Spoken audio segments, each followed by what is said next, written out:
Magandang tanghali mga kapobre. Dito na naman tayo sa ating munting sinasaka. So magugulay ngayon tayo ng ng gabi, talbos ng gabi, tsaka yung kamote. Ito, kamote kahoy. Ito po. Ulam natin tanghalian. So sige po mga kapobre, sundan niyo na po yung aking video. Dito naman po tayo sa sa ating sinasaka, yung munting lupa natin na sinasaka yan. Dito naman tayo. Sige po.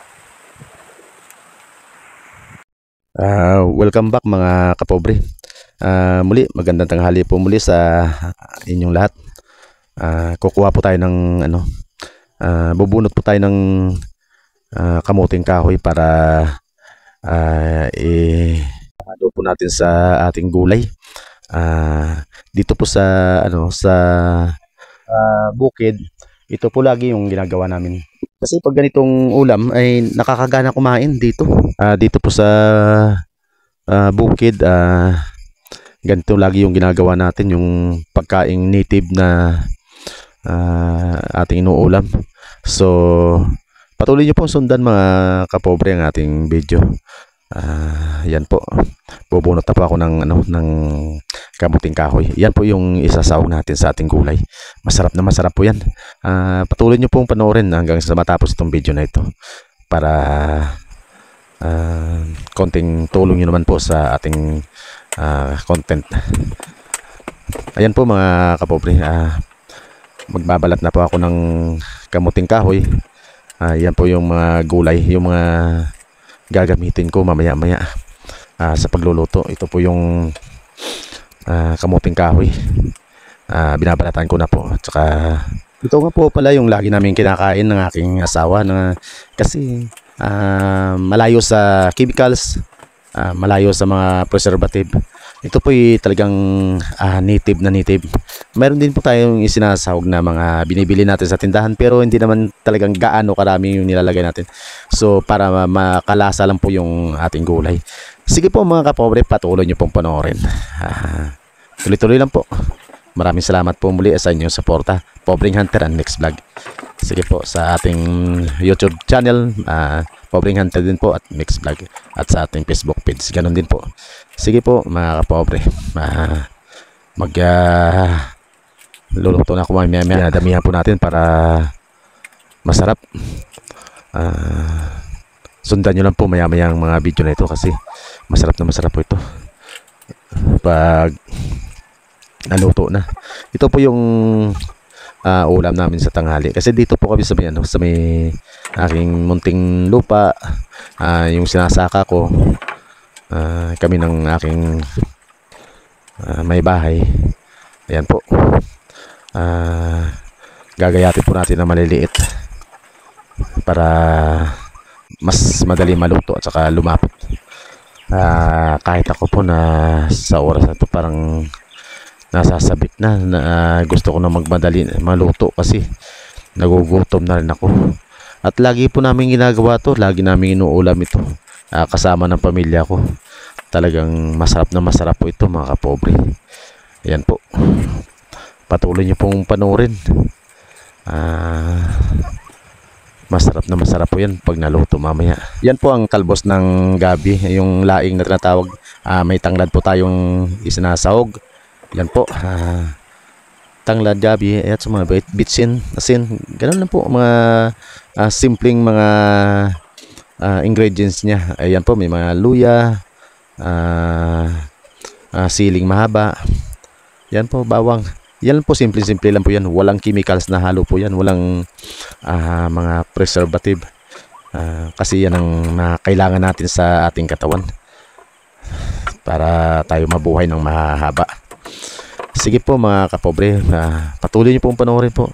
Ganun lang po kasimple ang buhay dito sa magsasaka. Ganun lang po ang kasimple ang buhay dito sa bundok. Makakain ka lang ng 3 beses sa isang araw, okay na, solved na ang buhay. Happy na kami na magkakasama kaming mga anak ko at asawa ko na makakain ng ganito. Happy na po kami. Ito yung ang importante, ang mahalaga ay may laman yung tiyan natin araw-araw. So Yan po. Sige po, patuloy niyo pong panoorin. At ito na nga po, umpisa na po natin yung pagluluto. Talagang gutom na po ako, kaya ako nagmamadali. Ayan po, sige, sabay-sabay na lahat para madaling maluto. Talagang nagugutom na kami kasi mag-aalauna na po. Ayan po, sabay-sabay na lahat para sabay-sabay na rin ang pagluto. At munting hiling na rin po mga kapobre, mga kanter, pakisuportahan nyo lang po yung aking Facebook page at saka yung aking YouTube channel, Pobreng Hunter and Mix Vlog. Kunting tulong na po para maiangat naman po itong aking content. So ang aking page at saka ang aking channel. So mga kapobre, maraming salamat po muli. Ito na po, magluluto na po ako. Magsisiga na po ako ng apoy. Paki-like and share na lang po. Tsaka comment na rin po para malaman ko rin po kung gusto nyo rin itong gulay ko. At saka bilang tulong nyo lang po sa akin, mga kapobre, mga kanter. Sige po, maraming salamat po. Umpisa na po ang pagluluto.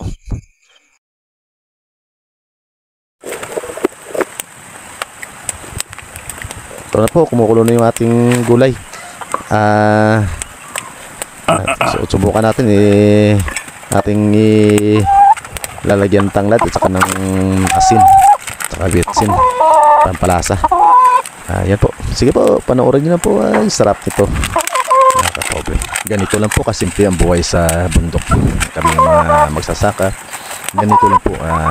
Happy na kami sa ganitong mga ulam. Hindi na po tayo humahangad ng marangyang pamumuhay. Ang pinaka-importante lang sa amin ay ang magkakasama lang kayong magpamilya. Happy na. At ito na nga po, malapit na maluto po, at nalagyan na natin ng mga pampalasa. Ayan, uli titingnan natin, parang luto na Ayan po, sige, tikman natin kung anong lasa. Wow, ang sarap nito. So mayroon po tayong ipapares po dito. Yan po yung tuyo. Yan po, yan lagi ang ulam namin, tuyo, gulay. Kasi ang sabi ng mga eksperto, kapag ang gulay araw-araw ay pampabado ng buhay. Baka nga ginagawa nga namin to, baka nga humaba yung buhay namin. Sige po, ayan, maya kainan na po tayo. Patuloy nyo lang po panoorin ang video na ito, mga kapobre, mga hunter. Ito na po, ganito lang po kababaw yung aming kaligayahan. Happy na po kami sa ganitong pamumuhay. Muli po sa mga nakakapanood nitong video na ito, pakisuportahan nyo lang po yung aking Facebook page at saka yung YouTube channel. Muli po mga kapobre, maraming salamat po, at God bless you sa ating lahat. Kakain na po kami. Kain na po tayo. Kainan na!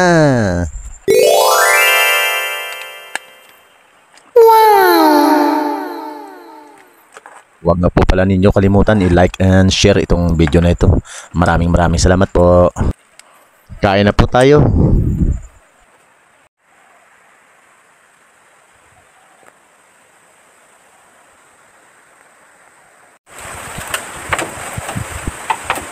Saan po talaga?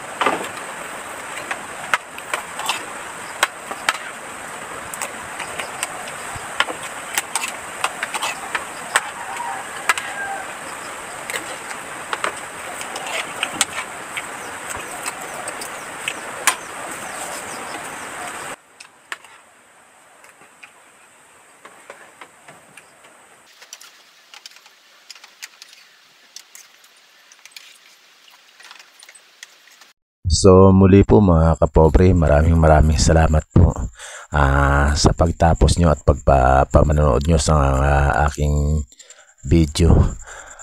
Maraming salamat po. Muli po, God bless you po sa ating lahat. Bye bye.